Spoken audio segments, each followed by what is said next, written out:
Welcome back to the deep dive, where we do the heavy lifting for you. We sift through all the expert analysis and data, and we boil it all down to what you really need to know. Yeah, we're cutting through that noise to get you ready for the weekend's biggest matchups. And our mission today is all about the NBA. We are taking a deep dive into the sources on this huge clash between the Toronto Raptors and the Boston Celtics. This is more than just another game. Oh, absolutely. This is a critical Eastern Conference battle with some pretty big playoff positioning implications. So let's set the scene for you. The game is Saturday, January 10th, 2026. It's at the TD Garden in Boston. And the records tell the story. The Raptors are hot, coming in at 22-15, while the Celtics are, holding that slightly better record at 23-12. You look at the standings, and they're separated by just a game and a half in the loss column. So this isn't just about one win. This is about tiebreakers. It's about confidence. It could swing a team multiple spots. The stakes are definitely high. And I think the momentum heading in is where things get really interesting. Let's start there. The Raptors are on a roll. They've got a 3-game win streak going. And it's how they're winning. It's not just, outscoring teams. The sources really point to their clutch execution late in games. Right. That recent win against Charlotte, that's a perfect example. They had to be gritty. They had to execute. Exactly. And you're seeing guys like Immanuel Quickley and Scottie Barnes really step up and mature into those late game closers. Quickley, especially, has given them a steady hand when the shot clock is winding down. Okay, so what about the Celtics? They've been solid, just rock solid. They've won most of their recent games. And even that loss to Denver was really competitive. That was an acid test, for sure. It showed they can hang with the best in the West, even with their biggest star on the sideline. Boston is still Boston. Their system is just so strong. But before we get too deep into the tactics, we have to talk about the biggest X factor in any game. Health and availability. Mm-hmm. Okay, let's unpack this. The critical injury report. This is where a game plan can just get thrown out the window hours before tip-off. And for the Raptors, the big concern is their interior. Jakob Holt is listed as unlikely, maybe day-to-day, with a back issue. And if he can't go, that is a huge blow. He's their primary rim protector, their anchor on defense. It totally changes how they have to defend. And then you add Brandon Ingram, who's a game-time decision with a thumb issue. So you could potentially lose your starting center and a key wing creator. That just shrinks your playbook, your entire tactical flexibility in an instant. It really does. Now, for Boston, we all know the big one. Jason Tatum is out long-term with that Achilles recovery. Josh Minott is also out. Okay, so you have Toronto potentially missing guys who define their current style, and Boston who's been dealing with the absence of their superstar for a while. So where do the sources land on the injury edge? Because honestly, the consensus surprised me. It gives the edge to Boston. To Boston? Yeah, and I know that sounds strange, right? You're thinking, how can the team, without the best player, the MVP candidate, have the edge? Exactly. Isn't that saying that losing Post and Ingram is more disruptive than being without Tatum? It is. And here's the logic behind it, and it actually makes a lot of sense.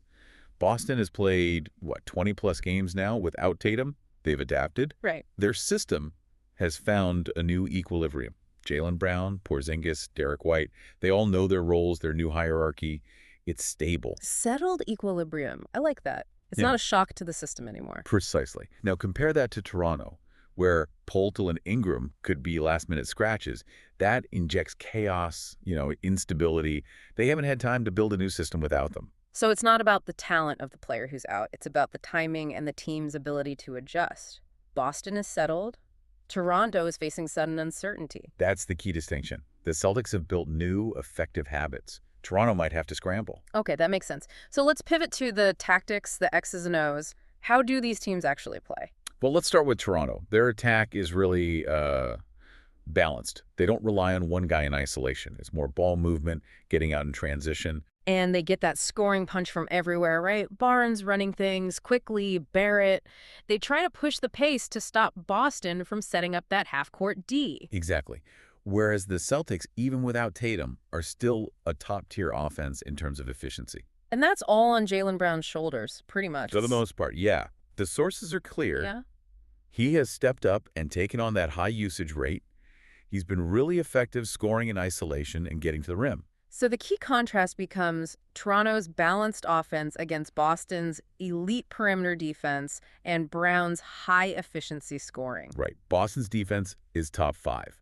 They switch everything, they're disciplined, and they don't break down. That's the wall Toronto has to break through. And historically, they haven't had much luck. Boston has had their number earlier this season. They definitely have. But, and this is big but, the sources all say this isn't the same Raptors team from November. They're playing with way more confidence. A lot more confidence. Their spacing is better. They're not afraid to challenge Boston inside. They're clearly trending up. So historical edge to the Celtics, but the gap is closing. For sure. And that brings us to the real granular stuff, the matchup keys. The side-by-side comparison from the source analysis. Okay, let's break it down. First up, star power. The analysts frame this as quantity versus quality. Yeah, it's not just who has the best player on the court. It's about how they win. For Boston to win comfortably, Jaylen Brown has to be elite. He has to carry them. But for Toronto, they can get 18 to 25 points from 4 different guys. So if one has an off night, others can pick up the slack. If Brown has an off night, who's that second guy for Boston who can create his own shot at that level? good point. Okay, what about defense? It's Toronto's disruptive, turnover-focused style versus Boston's disciplined half-court system. And the sources say Boston's strength there is just discipline. Discipline and rebounding. They don't give up second-chance points. They don't have those critical breakdowns late in the shot clock. Toronto can be great, but they sometimes have those mental lapses. Boston's system just doesn't allow for that. Next up is bench depth. The Raptors have gotten good contributions, but the edge goes to Boston for depth plus experience. What does that look like on the court? It means Al Horford coming in and giving you smart fouls and stable defense.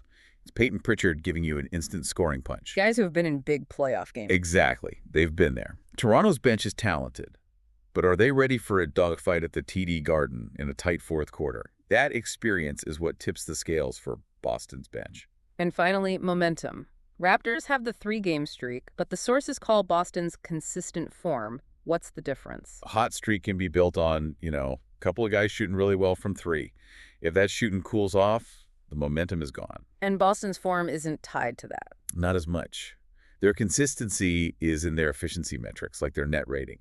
It stays high no matter who they play or who's on the court. It's steady, it's measurable, it's less about emotional highs. So we've broken down the injuries, the tactics, the matchups. Let's put it all together. What does the final analysis predict for Saturday? Well, with Boston at home and having that really stable system we've been talking about, the odds makers have them as a slight favorite. And does the expert analysis we studied agree with that? It does. The lean is for the Boston Celtics to win a close one, a really competitive game. And the justification is that established system, right? Betting on the known quantity. It's betting on Boston's scoring efficiency from Brown and their defensive discipline. Those two things are just so reliable. The thinking is that Boston's system is strong enough to weather the uncertainty that Toronto is facing with their injuries. Especially if Ingram or Poeltl are out or even just limited. Absolutely. That just tips the scales too far in Boston's favor. And the sources even gave a hypothetical final score. They did. The projection is Celtics 115, Raptors 109. A 6-point game. So it's close. They're acknowledging Toronto's improvement, but in the end, Boston's consistency at home wins out. It's a game decided by late-game execution, not a blowout. Okay, great stuff. So let's recap this for you. The injury edge goes to Boston, surprisingly, because they're more settled. Jaylen Brown has to be a superstar for the Celtics to win, while the Raptors need their depth, guys like Quickley and Barnes, to step up and crack that tough Boston defense. Right. It's a classic matchup of a hot, improving team versus an established, stable contender on their home court. And we talked about how the Raptors are trending upward, closing that gap on Boston. Which brings us to our final thought for you to take into the game. The expert prediction is the safe bet. It's based on Boston's consistency winning out. Yeah. But a huge reason for the Raptors' improvement is their three-point shooting. They're shooting with more volume and more accuracy, and that's how you break down a disciplined switching defense like Boston's. So here's the question you should be asking yourself while you watch. If the Raptors shoot above, say, 38% from 3 on Saturday, does Boston's consistency even matter anymore? Or does that hot shooting, that improved spacing, become the thing that completely flips the script and invalidates that safe prediction? Keep an eye on that three-point percentage. That could be the whole story. That's the perfect thing to watch for. What a great angle. Thanks for joining us on this deep dive. We'll see you next time.